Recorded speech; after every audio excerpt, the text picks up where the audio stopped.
Fuga, fuga, depressão. Não existe um lugar no mundo para mim. Tenho que me enfiar num buraco.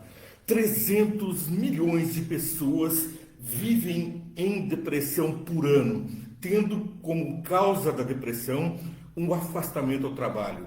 Por causa da depressão, deixam de trabalhar, procuram se entregar às drogas, ao excesso de remédios, aos labores, trabalhando em demasia, seja procurar um lugar para si e não encontrar, dormir, afastar-se de relacionamentos, compromissos são olvidados, muitas vezes um esforço completo para fugir da realidade, encontrar uma outra realidade, talvez nas drogas, talvez na esperança de um mundo melhor, até no suicídio. Mas nós vemos que até Jesus chorou. Mas quando João relata isso em João capítulo 11, verso 35, ele nos relata que Jesus chorou por empatia, porque em Cristo nós encontramos o descanso. O verdadeiro descanso em Cristo, ele toca o nosso coração e nós tocamos o coração de Jesus. Porque quando ele visitou ali Marta e Maria, quando foi ressuscitar Lázaro, seu grande amigo, ali ele contemplou o sofrimento pelo poder do pecado, o poder da morte, como Satanás afligia aquelas pessoas. Ele estava curando constantemente em contato com o sofrimento e ele tinha sensibilidade. Mas ali estava Marta, Maria, a multidão chorando por seu amigo Lázaro. Ele sabia que ia ressuscitá-lo, mas ali ele se compadeceu, ele teve empatia, ele se sensibilizou pelos nossos mazelas, pelos nossos sentimentos, e então ele também chorou, é o que diz em capítulo João, versos 11 e 35. Via dizendo que as pessoas em depressão se entregam à compulsividade, a remédios, a sexo, a drogas, a todo tipo de insanidade, porque a mente está perturbada. A mente se perturba porque muitas vezes há um desgaste físico, um desgaste mental, um emocional. Passamos por um grande estresse. Às vezes, algumas substâncias, algumas enzimas, alguma química está em desequilíbrio no cérebro. Precisamos recuperar, precisamos de um descanso. E muitas vezes só encontramos esse descanso quando buscamos o descanso em Cristo. Porque Ele que nos fez é capaz de fazer novas todas as coisas. É providência divina a regeneração, o fazer novas todas as coisas. Encontramos nele, portanto, um meio de um descanso, de um alívio aos nossos tormentos. Você duvida, faça o teste. Compartilhe da palavra. Veja, você está assistindo, vê, entende? Todos os dias estamos com você para você curtir, compartilhar, seguir a programação, toca o sininho, deixa um like. Mas lembre-se que nós estamos falando é da palavra de Deus. Aquele que tudo fez, sabe certinho, até os fios da minha cabeça, da sua cabeça. Ele tem todo o conhecimento da nossa situação e está pronto a nos curar, pois somos seus filhos. O pecado, quer de outros, quer os nossos, o desequilíbrio nos traz consequências, das quais Deus é capaz de providenciar libertação. A história de hoje vai falar de Elias, um homem poderosíssimo, um homem miraculoso, mas que se deprimiu muito. A Bíblia também relata a história que Jesus chorou, a história de José, que reclamou muito de Deus, que entrou em profunda tristeza, não diria uma depressão, mas ele perdeu a família, ficou doente, perdeu todos os seus bens, esposa e filhos estavam ali sofrendo. Os filhos mortos e a esposa constantemente acusando e dizendo que ele abandonasse a Deus, amaldiçoa teu Deus e morre, dizia ela, por causa da condição terrível que ele estava vivendo. Bom, Paulo descreveu, como dissemos no programa de ontem, descreveu os seus sofrimentos, agruras, prisões, açoites, naufrágios, todo tipo de sortilégio, fome, excesso de trabalho, tudo ele sofreu. E vimos no programa de ontem que o descanso que ele encontrou quando ele disse, terminei a carreira, foi a mesma palavra que Jesus disse, está consumado. Ele entrega seu espírito de uma forma alegre, como vencedor, porque a vitória não é das aparências, mas é de uma plenitude que só vem do alto. Depois de vermos que Jó reclamou com Deus, vemos que próprio Deus o defendia nos céus da acusação de Satanás. E então ele tinha neste advogado, o maior de todos, ali estava Deus, Jesus Cristo, defendendo Jó das acusações de que ele era um filho mimado de Deus. Ele estava apenas obedecendo porque estava repleto de bênçãos. E então Satanás o perturbou para fazer com que ele caísse da adoração a Deus, para que ele reclamasse, para que ele entrasse em depressão.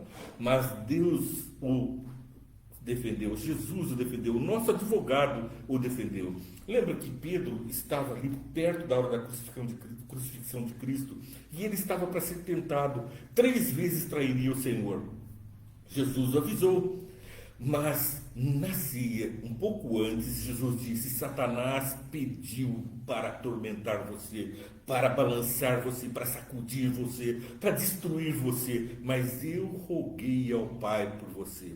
E disse para você, Jesus orou por mim e por você: não peço que os tires do mundo, mas que os livres do mal. Então, em todo o meio que estamos sofrendo, em todo o mal que estamos sofrendo no meio ao mundo, temos uma certeza, a certeza de que Jesus está intercedendo por nós. Ele orou antes por nós, providencia a nossa salvação, está defendendo os nossos interesses no céu, pois é nosso advogado nas cortes celestes. Isso nos deve encher de esperança, estamos com um anjo do Senhor que se acampa ao redor dos que o temem e os livra. Mas, mesmo assim, nos prostramos como Elias. Olha que história super interessante. Elias estava ali diante de um acontecimento traumático.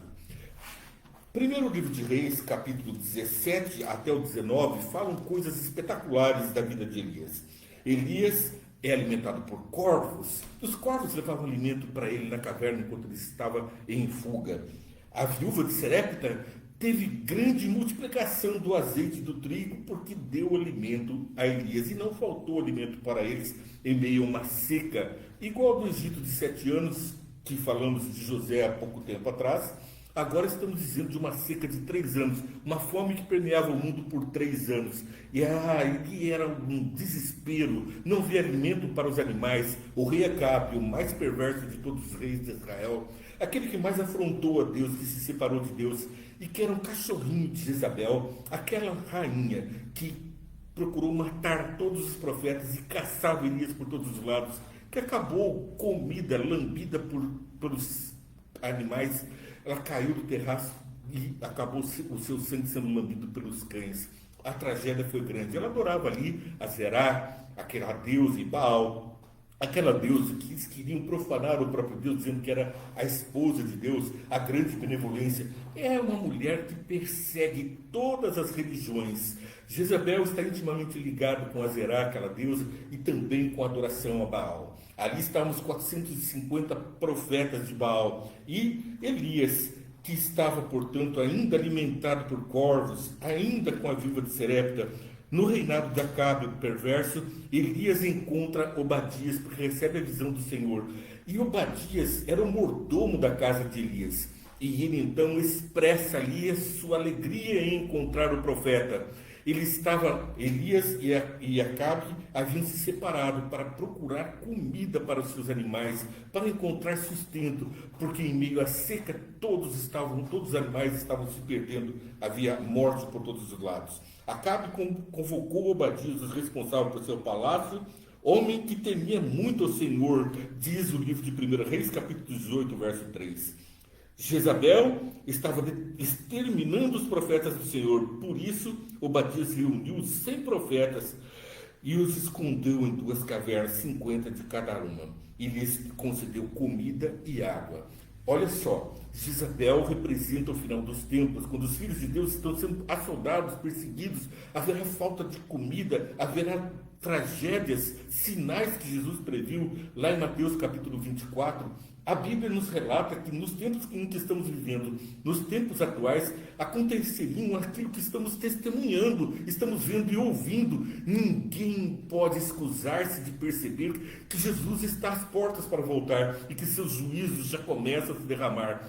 Quando os seus profetas começarem a ser mortos, com o decreto dominical, um decreto que vem de morte para os filhos fiéis aos mandamentos de Deus, aqueles que querem guardar os mandamentos de Deus e que não se prostram diante de Baal, nem de Astarote, nem daqueles falsos deuses Azerá, nós temos essas figuras ainda presentes nas religiões modernas. No outro dia falaremos sobre isso.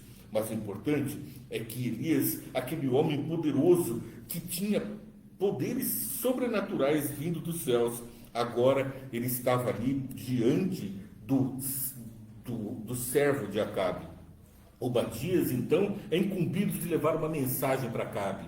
Vai lá e diz que eu estou esperando por ele. Olha, Obadias diz: Senhor, o Senhor é um homem de Deus, eu vou lá dizer e o Espírito Santo vai retirar o Senhor daqui, levá-lo para outro lugar e eu vou acabar sendo morto por Acabe. Aquele homem cruel, sanguinário, não haveria de perdoar Obadias. Por mais que afeiçoado fosse, por mais que ele conduzisse todos os negócios de Acabe com proficiência, ainda assim ele estava com medo pela própria vida, tamanha maldade de Acabe, por um simples desencontro. Mas ele falava ao profeta: quando o Senhor estiver em perigo, o Espírito Santo o leva daqui para colar e eu é que perco a cabeça. E aí então vem no verso 8 do capítulo 18: Sou eu, respondeu Elias. Sou eu, a mesma resposta que Jesus deu quando procuravam por ele para crucificá-lo. Sou eu, o que vocês querem, aqui estou. O que você quer? Você está procurando o eu sou, você encontra descanso em Cristo, você está realmente aos pés do seu Salvador. Bom, aqui vem: juro pelo nome do Senhor, teu Deus, que não há uma nação ou reino onde o rei, meu Senhor, o rei Acabe, aqui é Obadias dizendo a Elias, não há uma nação em que ele não tenha enviado alguém para procurar por ti. E sempre que uma nação ou reino afirmava que tu não estavas lá, eles faziam jurar que não conseguiram encontrar-te. O domínio de Acabe era grande. Ele mandava procurar entre as nações amigas aquele profeta de Deus, porque ele já tinha exterminado todos. Faltava apenas aquele e os 100 que estavam protegidos em cavernas. Elias, portanto, era uma obra da persistência de Deus. Por acaso não ouviste o meu Senhor, que eu fiz contra os Jezabel, estavam matando os profetas do Senhor? Por acaso o senhor não sabe disso? Disse Obadias a Elias. O senhor não sabe que eu tenho protegido os seus profetas? Agora o senhor quer por fim a minha vida? Que mal fiz eu, que pecado sou eu para ter uma tamanha maldição nessa tarefa de dizer a Acabe onde o senhor está? Então Elias vai ao Monte Carmelo para encontrar-se com Acabe. E ali estavam os 450 profetas de Baal. É o verso de capítulo 18 até o 19. Ali estavam 450 profetas de Azerá e de Baal. É o que nos diz lá no capítulo 18 de 1 Reis, verso 19. E então Elias lança um desafio, ele sozinho contra todos. Escolham 2 novilhos para oferecermos ao nosso Deus. Vocês ofereçam para o seu. Preparem primeiro, porque vocês são muitos. Eu vou ficar aqui aguardando. E Elias ficou contemplando aquele altar onde eles preparavam e eles se cortavam, como era seu costume, diz a palavra de Deus. Eles rogavam, gritavam, esperneavam e Elias tirava sarro. Fazer acusação deles. Fale mais alto, quem sabe seu Deus está dormindo, muito ocupado, viajando, vocês precisam gritar mais alto, façam mais estripulias para chamar a atenção do seu Deus. E eles se cortavam em sacrifício de sangue pessoal. Enquanto isso, nosso Jesus se preparava para sacrificar-se por nós. Ele se deu a ser martirizado. Ele não se martirizou, ele se deu em nosso lugar para pagar pelos nossos pecados. Somos nós que tiramos o seu sangue com os cravos nas mãos, com aquela coroa de espinhos e com aquela lança que perfurou os seus tórax, fazendo-se correr sangue e água, porque ali ele já estava morto pelos meus pecados e completamente entregue a nós pela glória de Deus. Ali existia, portanto, uma porção dobrada do Espírito de Deus na manifestação de Jesus, o nosso Salvador. Então passaram a gritar ainda mais alto, diz o verso 28 do capítulo 18 de 1 Reis. Então passaram a gritar ainda mais alto e a ferir-se com espada e lanças, de acordo com o costume deles, até sangrarem.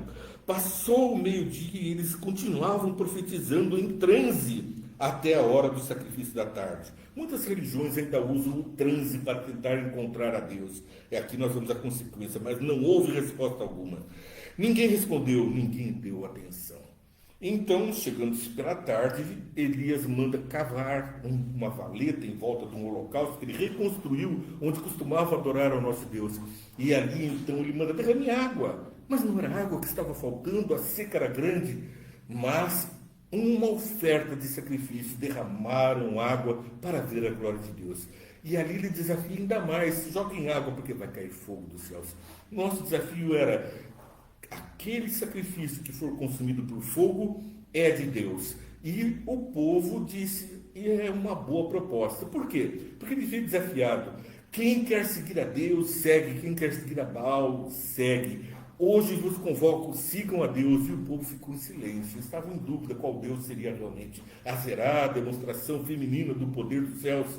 Uma falsa deusa, uma idolatria perversa a Baal e a Azerá. Estava em jogo o povo de Israel indeciso. Eles já haviam visto muito da glória de Deus, mas ainda Satanás operava sinais e maravilhas. Assim como nos dias de hoje, nós vemos muitas ideias, distorções da palavra de Deus, e com isso as pessoas se perdem em seus delírios e acabam sangrando nesse mundo. E ali então, depois de completamente exaustos, eles não conseguem mais sacrificar e não tem quem os ampare. Diferentemente de Elias, ele diz que ele encontra o descanso em Cristo, orou a Deus e o que aconteceu? Lá no capítulo 19, versos 1 a 5. Ora, Acabe contou a Jezabel tudo que havia. Antes de falarmos disso, vamos ver o verso 38. Então o fogo do Senhor caiu e queimou completamente o holocausto, a lenha e as pedras e o chão, e também secou totalmente a água na valeta. Quando um servo de Deus ora, olha que oração mais linda. Lá no verso 36 do capítulo 18. Ó Senhor Deus de Abraão, de Isaque e de Israel, que hoje fique conhecido que tu és Deus em Israel e que sou o teu servo e que fiz todas estas coisas por sua ordem. Você está na tristeza, você está na depressão, você está passando por momentos difíceis. Lembre da oração de Elias. Responde-me, ó Senhor, responde-me para que este povo saiba que tu, ó Senhor, é Deus e que fazes o coração deles voltar para ti. A resposta do Senhor então vem imediata. Verso 38, então o fogo do céu caiu, queimou completamente os holocaustos, a lenha, a pedra e o chão, e também secou totalmente a água da valeta. Queimou até as pedras e o chão. Quando o povo viu isso, todos caíram prostrados e gritaram, o Senhor é Deus, o Senhor é Deus, o Senhor é nosso Deus. Bom, aí então veio a bênção, o povo segue a Deus e a chuva cai. E então Elias diz a Acabe, vai depressa para a tua carruagem antes que a chuva te impeça de chegar. Ainda não havia caído, mas ali Elias age como é comandado na Bíblia. Peça a Deus com fé, porque Deus ouve. Não ouve aqueles que duvidam, porque eles não têm, são como a areia do mar jogada pelas ondas. Nós precisamos orar a Deus com fé. E Elias já correu para preparar-se, correu para o alto do monte para ver a chuva, mandou o servo para lá. Veja se já está começando a vir a chuva. 7 vezes a insistência. Na 7ª vez o servo disse, uma nuvem tão pequena quanto a mão de um homem está se levantando no mar. Do mar. Então Elias disse, vá dizer a Acabe, prepare o seu carro e desça antes que a chuva o impeça. A fé orou e viu uma nuvenzinha e já logo anunciou, vinha aí uma tempestade.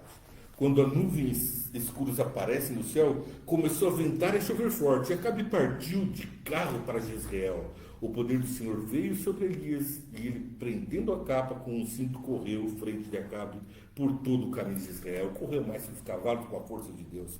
E aí vem a tragédia. Esse homem poderoso que multiplicava alimentos como Jesus, que fazia curas, que fazia transporte que o Espírito Santo levava em proteção de um lugar para o outro, encontra o momento da depressão. Partindo para a finalização e preparando já para o tema de amanhã do Vê e Entende, veja o que acontece no capítulo 19. Ora, Acabe contou a Jezabel tudo o que Elias tinha feito e como havia matado todos aqueles profetas à espada.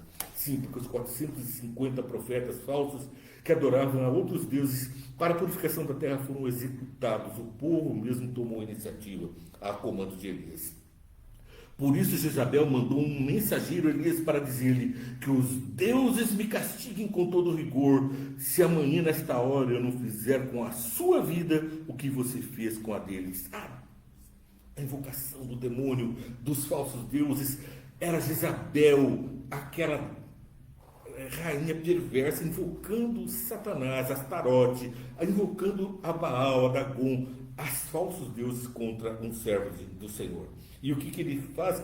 Ele teme por sua vida. Elias teve medo e fugiu para salvar a vida. Em Berseba de Judá ele deixou seu servo e entrou no deserto caminhando um dia. Chegou a um pé de giesta, sentou-se debaixo dele e orou, pedindo a morte.